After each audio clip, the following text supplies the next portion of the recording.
Hello guys! Andito ako para lang pag-usapan. Share ko lang sa inyo yung um,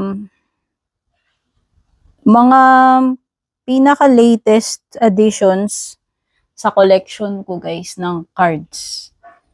So, hindi ko na maalala kung ano ito.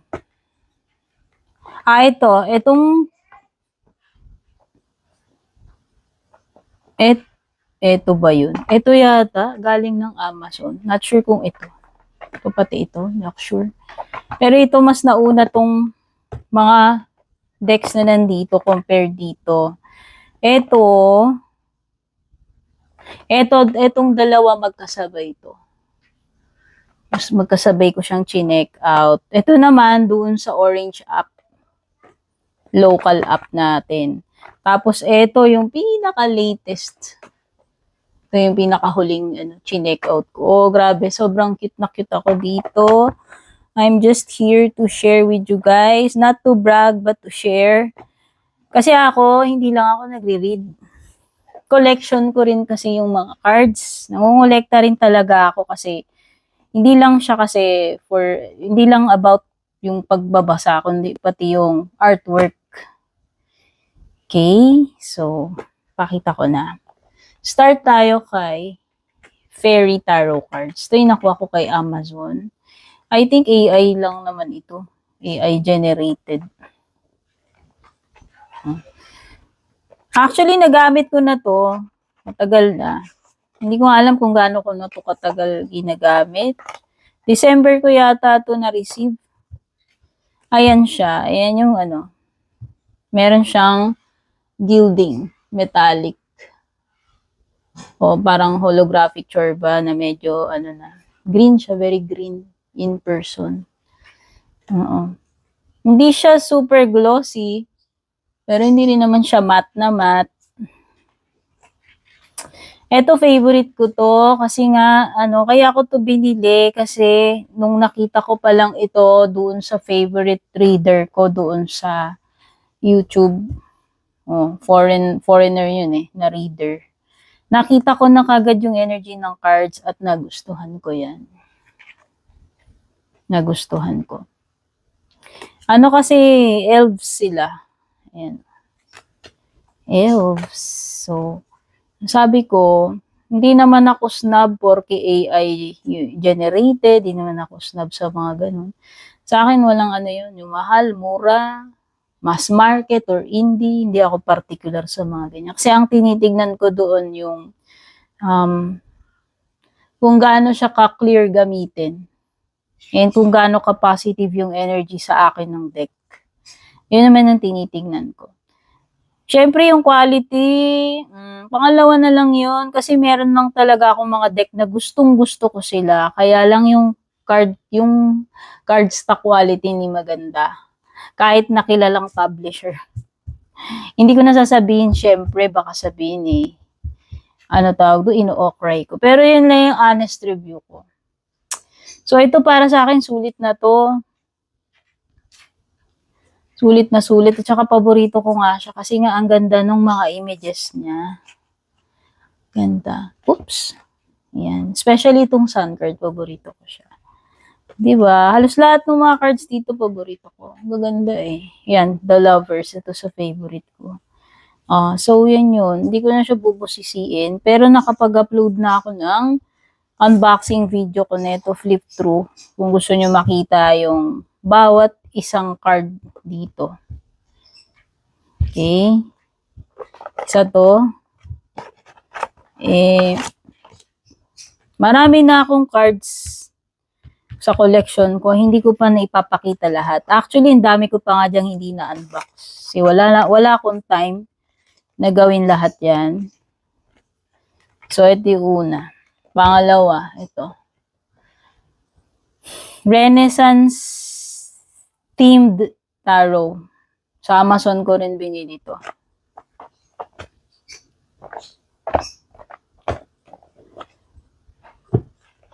Ito, nagamit ko na rin several times. Siya. Actually, merong to May guidebook. Wait lang. Ito. Ito yung kasama niyang guidebook. Nahiwalay ko.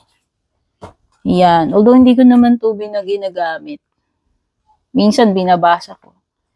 Ito yung kasama niyang guidebook. Tapos ito yung box niya. 2-piece hard box.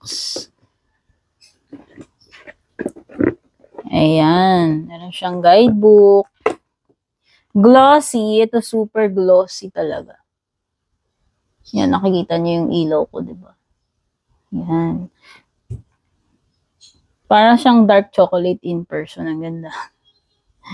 Yung kulay niya talaga in actual. Ayan. Gustuhan ko rin siya. Kasi ano siya, yung classic rider weight system, yung mga images niya rito. Ayan. Gusto ko yung energy. Kasi ang favorite ko talaga yung rider weight na system eh. Doon ako nagsimula. Oh. Ano ko lang talaga dito, may amoy siya, lakas ng strong chemical smell. At saka syempre fingerprint magnet diyan, pero hindi naman ako mainitin ng ulo sa ganun. Kaya lang syempre, alam mo na, nagmamarka yung mga fingerprints. Ang ganda nito. So to sa favorite card ko rito. Okay. Isa yan. Nakita ko to, sabi ko, kukunin ko yan. Oo, kasi nung time na in-order ko to sa Amazon, para lang maka-avail din ako ng free shipping, minimum ng $49 yata yan, kung di ako nagkakamali. Kailangan mong maghanap ng ibang isasabay mo. So, ayan. Ang ganda nito. Favorite ko rin yan. Strength card, Leo Energy. Ganda siya. Natuwa talaga ako dito. Ayan. Ito wala siyang wala siyang edging. Hindi siya gilded. Plain lang na papel yung gilid niya. So, yan yung second deck. Balik natin. Dinumihan ko ng fingerprints. Ay, ginagamit ko naman to sa mga readings ko eh. So, ito yung isa sa pa-third. Amazon ko ba to binili? Hindi ko na maalala. Ayan siya. Ito, gamit na gamit ko to kasi yung mga tao mahilig sa love reading, mapa-private reading man yan, o yung mga reading na ina-upload ko sa page ko, channel ko. Ayan. Oracle cards to. Ayan siya. Wala lang, makulay, catchy yung mga nakasulat, and naman, relatable doon sa mga love readings. Actually, nag-iisip na nga ako i-dispatch yung ibang cards ko dyan na medyo naluma na rin kasi, although, naluluma sa akin, pero hindi ko naman nabubugbog ng gamit. Kasi meron lang talaga akong mga paboritong deck. Kung ano yung feel ko, yun yung ginagamit ko. Ayan o, diba? Pang love reading ito.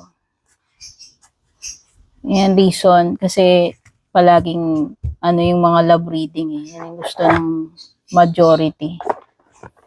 So, lipat na tayo to. Gusto ko to. Nakita ko rin to doon sa reader na favorite ko eh.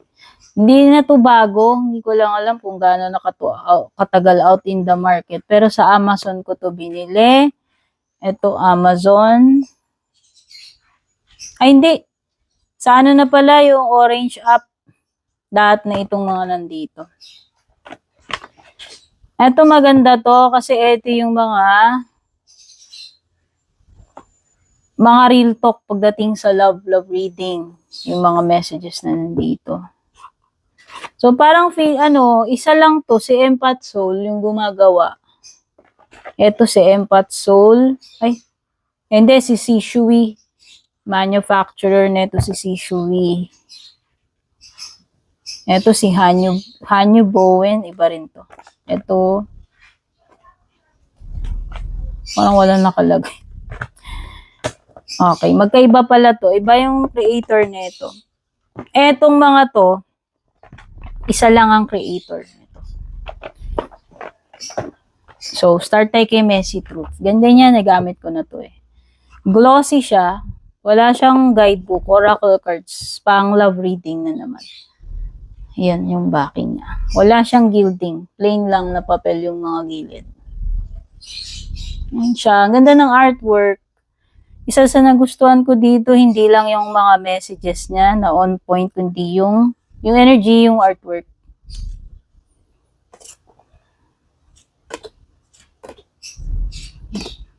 Nagamit ko na rin to.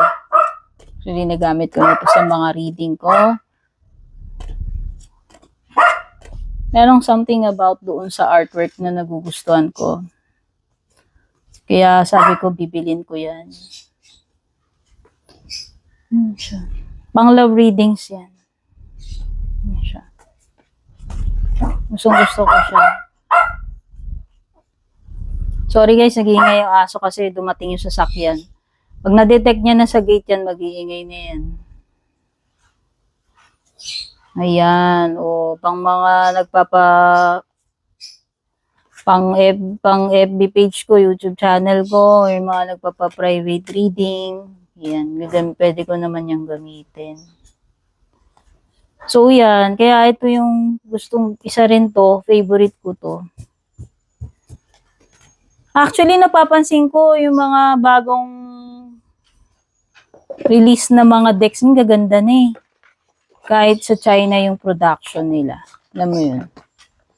So, isa yan. Next is itong siya. Ito na yung mga cool, quirky, fun decks. Itong mga tatlong huling susunod. Ito yung mga pinakabago na. So, ito si ano pa rin, same Empath Soul yan. Yung gumawa rin ito. Ito glossy. Glossy yan. Dead Inside deck. Oh. Marami na yan. Nasa 50. 54 yata. Itong tatlo. Ito, tag 54. Ito, 78. Ito,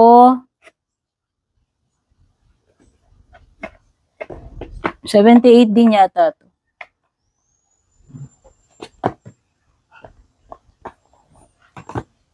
Mamaya ito. Ito muna si ano. Ayan, Dark Real Hilarious. As the darkly funny deck for spiritually exhausted people. Black humor, real feelings, no enlightenment required. Wala lang, nakakatawa lang kasi yung mga words, yung mga mensahe dito. Ayan. Baka nagwo-wonder kayo, bakit ganun yung mga nakasulat sa cards, mga negative? Pang shadow work po kasi ito. Pag sinabi nating shadow work, yun yung mga healing. Kailangan natin sa healing. And usually, pag may problema tayo, yung mga dark side natin, yung mga hurt, yung mga negative na yan, yun yung kailangan nating i-purge. That is why meron tayong mga shadow work deck to work with na ganito. Okay? Pero syempre kung ayaw nyo, hindi man kayo pinipilit, di ba? Paano mag-heal yun kung hindi mo i-expose yung mga dark side na yan, yung mga negative na yan? Di ba? I-address mo kasi yan eh. And usually kung ano yung masakit, yung pangit, yun yung nangyayari sa'yo inside. So dapat mong i-embrace yun. Hindi lang yung light, pati yung dark part. So ito yun, para sa mga shadow work. Para sa akin, itong mga deck na to, raw, masakit yung sinasabi, pero ito yung kailangan mong marinig. Diba? Unless ayaw mong harapin yung painful truth sa sarili mo. Hindi ka mag-heal. So, ayan siya. Puro bungo siya. Actually, hindi ako mahilig sa bungo. Ayoko niyan eh. Kaya lang natutuwa lang talaga ako dun sa mga words dito na on point. No? O, diba? Hindi ako mahilig sa bungo. Ayoko nga yan eh. Gusto ko yung mga masasayang card. Kaso, wala lang. hindi ko siya binili para doon sa bungo. Yun lang yung ibig ko sabihin. Binili ko siya para doon sa mga messages. Okay? Kasi feeling ko lang yung mga messages dito ay makakatulong sa healing. I-confront natin ano yung mga dapat nating i-confront na hindi ganun ka-pretty sa atin. Okay? So, para sa akin, itong mga to ay for healing, for humor, pwede rin naman, mugot ka lang. Gusto mo lang ng humor, no, whatever. Ayan siya.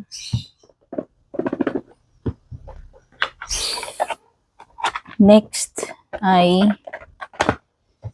ito na tayo. Yung mga cute-cutesy. Yung mga cutesy.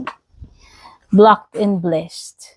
Sassy Oracle deck for modern healing. So, parang puro healing yung mga deck na kinuha ko eh. Except dun sa mga tarot deck na yun. Oh, ayan. Tough Love. Loud Laughs, Real Growth. Empath Soul yung gumawa.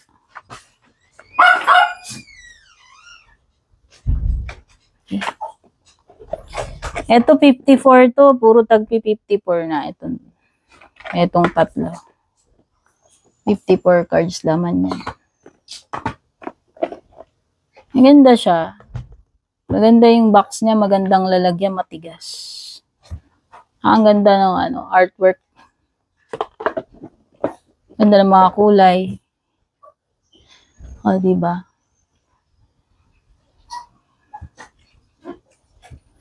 Ito ganun din. Pang healing din to. Oracle cards na to, ito pang love reading to.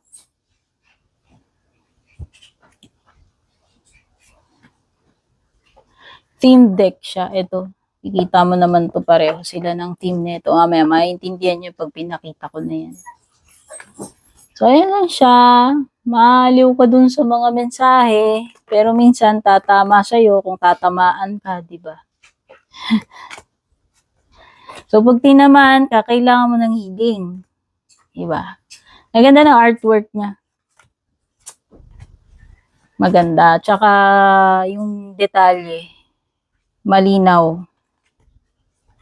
Maganda yung prenta niya.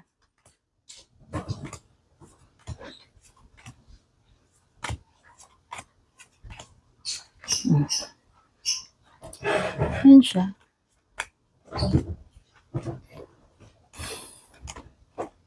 So, yan. Isip ko magagamit ito sa mga readings ko. Private reading man yan o yung mga ginagawa ko sa page ko sa channel ko, magagamit ko yan. Ito na yung mga pinakabagong huling chinek out ko. Pero marami pa ako dyan iba na bago nabili ko last year, ng mga nakaraang taon ito sila nabubuksan. O diba ang kulay? Tsaka ang kwela ng mga words.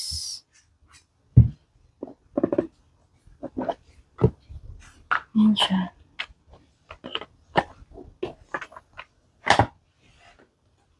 Ito na yung last. Si Sassy Spirits. Tontuwa ako dito eh. Sabi dyan, funny. Ayan, naputol. Daldal ako ng daldal. For some reason. Hindi ko alam kung bakit. Baka uminit na naman itong phone na ginagamit kong pang video. So, balik tayo kay Sassy Spirits deck.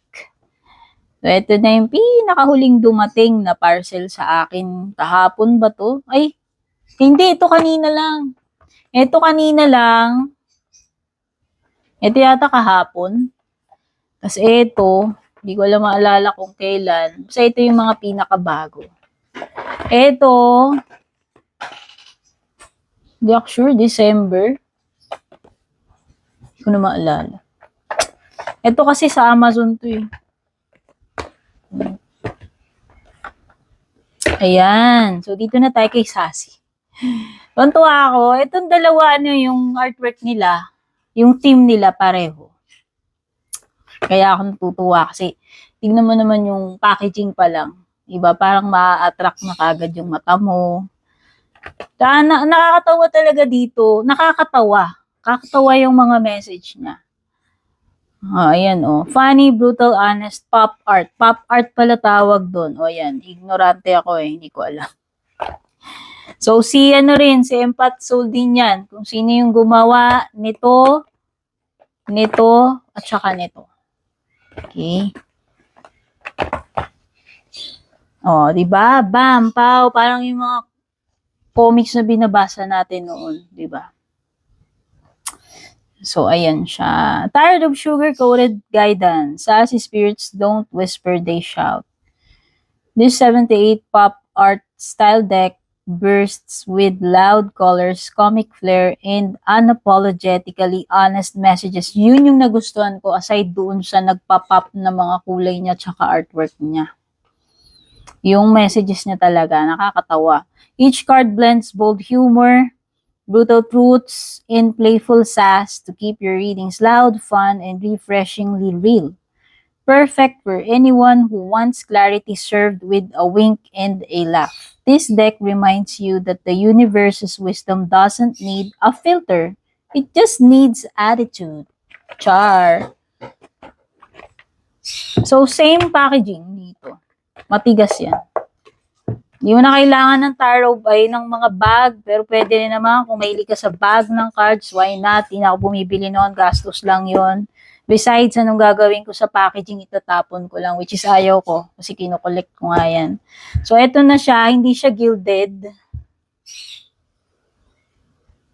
Plain lang yung gilid niya. Isa lang yung nabili ko rito na merong metallic gilding, yung tarot deck na isa. So, pop, di ba? Char, ang cute. Kulay na kulay pa lang. Ito na yung mga gusto kong kombinasyon ko. Glossy.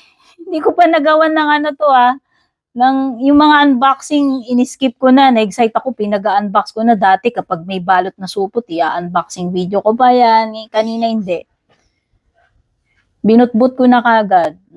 So, ako na lang gagawa ng flip through ito kung mahilig kayong manood. Para lang makita ninyo in detail bawat card. Pero ito ay pahapyaw lang kasi ang tagal na ng video ko. Ang dami ko kasing decks na finiture dito. So, ayan siya. Yan yung backing niya. So, ito yung mga mensahe. Ayoko kasing hawakan dahil yung fingerprint. Grabe kasi yung kamay ko. Oily kasi yung balat ko. Yan, di ba? Don't mistake their red flags for a vibe check. Prangka, yun ang gusto ko dito. Prangka, sakit yung mga salita niya, nakakatawa, diretso. Diba? Ang ganda ng kulay. Ganda rin ng mga messages. Nakakatawa. Nakakatawa yung mga dito, yung humor dito talagang bentang-benta sa akin. So, yun sa nagustuhan ko rito. Yung artwork secondary.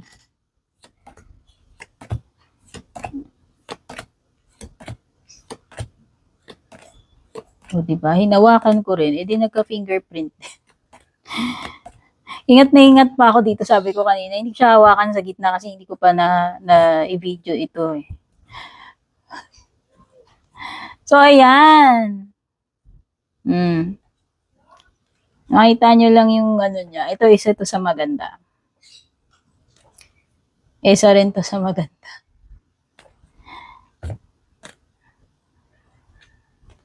Not a sign, that's just a pigeon. See, di ba? Di ba? Nakakaaliw siya Ito, totoo to. Ito, base sa experience ko ng pag-read. If you have to pull 5 cards that's just to justify, it's a no. Huwag mo nang ipilit. Dami mo nang inugot na clarification cards No nang laman talaga yun. Kaya hindi ako mahilig na ganun yung ang dami-dami kong huhugutin. Kasi ako personal opinion ko yun.